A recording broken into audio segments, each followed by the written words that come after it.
Having a rental property is not always easy, but it can be very rewarding. One of the most challenging aspects of owning a rental property is having bad tenants.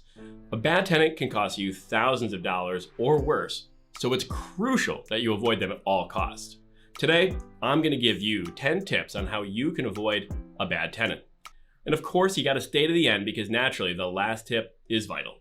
So you should start looking for a tenant by creating a process that helps you evaluate each tenant.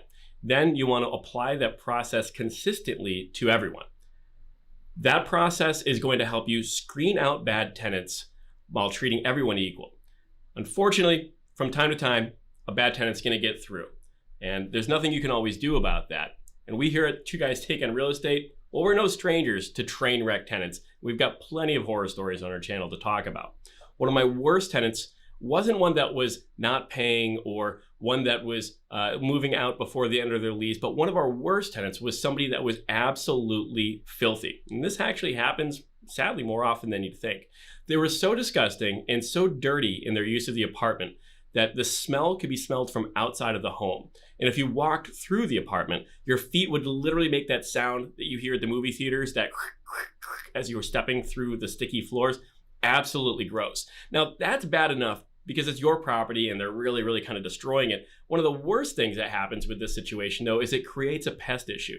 That pest issue becomes your neighbor's pest issue and drives away a good, maybe good paying and good performing long-term tenant. That can cost you an incredible amount of money. So you want to avoid bad tenants at all costs. Like I said, the important thing is to listen to some of these tips to help you avoid getting jammed up in that situation.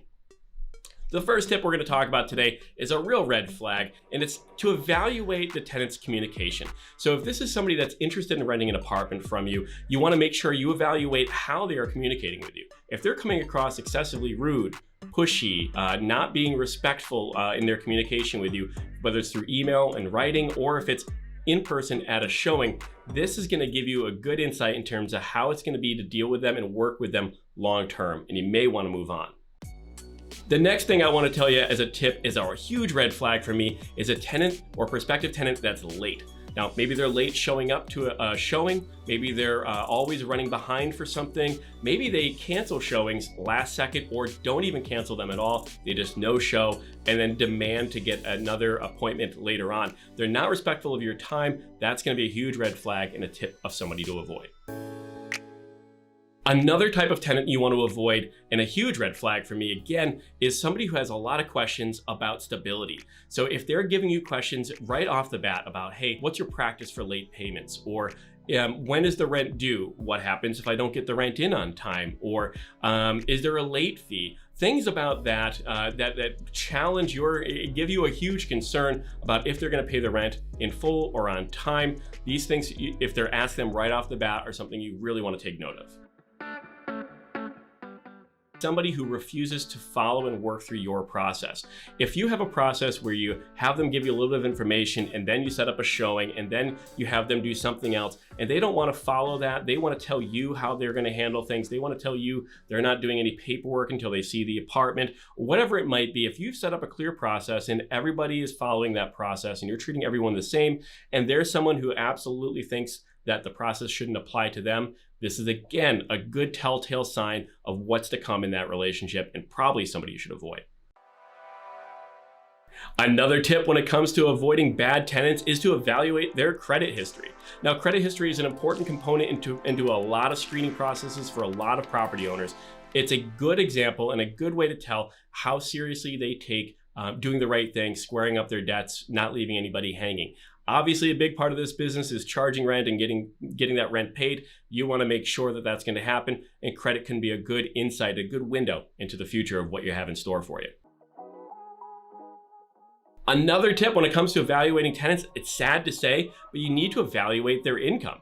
I've had people apply for a property, their total household monthly income that they could show was $1,200 and the rent was $1,000. There's no way that I can imagine that I'm gonna get my rent paid in full every month when they have only $200 left over to pay all their utilities, food, clothing, whatever it might be, all the other life expenses that are out there. So I know I'm gonna be always having a payment struggle. People will make bad choices and will absolutely apply for an apartment that they really have no business applying for because it's outside of what they can afford. A good rule of thumb a lot of owners have set up for themselves is making sure your tenant, your applicant, has an income of 3 times 1 month's rent, and that's if there's no utilities included. Evaluating their eviction history. Did you know you can literally have people applying for you that are in the middle of being kicked out by another landlord? Would you ever want to take somebody like that in? If you have 10 different people applying for your apartment and one of them is somebody that is currently being kicked out or is in court or has just been kicked out by their current or previous landlord, would you really put them at the top of the list of people you're going to consider? Probably not. So make sure you're doing your best to evaluate their current tenancy, their previous tenancy by looking and seeing if they've been evicted in the near future or are currently being evicted. It happens more often than you think.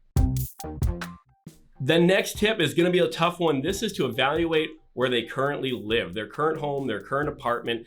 And if you have the opportunity, if you're starting off and you have the time where you can meet them at their home, do paperwork where they currently live, or just drive by, get a good idea. It's a great idea to see how they're going to be treating your home by seeing how they're currently treating their existing home. If it's dirty, if there's trash everywhere, if there's things that are all broken and disheveled, if the apartment looks like an absolute disaster, chances are that leopard's not going to change its spots and they're going to be doing the same thing in your home too. They're just looking for a fresh, clean apartment to start trashing. All right, and I promise you the last one is probably one of the most vital, and this is a huge rookie mistake people make. Getting landlord references. Now, I know what you're gonna say. That sounds pretty obvious. Everybody thinks getting a landlord reference is the easiest and smartest thing you could, of course, do. And here's what I'm gonna say is a huge difference to that. Here's the different spin on it. Your current landlord, right? Their current landlord is not the reference you want. You shouldn't be calling or contacting their current landlord and expecting an honest answer. The real gem, the real info that you're gonna get is their previous landlord. So think about it this way, and this is why I wanted you to stay and wait till the end on this one. If you call their current landlord and they say, oh my gosh, I can't believe they're looking to move. I'm gonna miss them so much. They were the best tenant ever. You know, they were like family to me. They were just the best, the best, the best. They could easily be lying to you because that landlord wants to get these people the heck out of their property. They'll say anything to make it so this person moves. Their terrible tenant will move. This is very, very common. Now, on the other hand, it could work the other way around where the current landlord could say, oh my gosh, they're terrible tenants. I'm not sure you're gonna want them. I always have problems with them. And they may be saying that because they know darn well they're a great tenant and they don't wanna lose that tenant. So if you can't trust at all what a current landlord is going to say about them when you do a background check or you do a landlord verification, then you should probably not really bother even trying it. The real gem, the real information is found by their previous landlord, somebody that's already dealt with them and doesn't have any interest or bias in giving you an answer. They're going to be more likely to tell you the truth about what you can expect and what their experience really was when it comes to dealing with this tenant. If you've enjoyed this video, make sure you subscribed. We've got your back for all the real estate tips, tricks, and hacks to be successful. In fact, check out this video right here.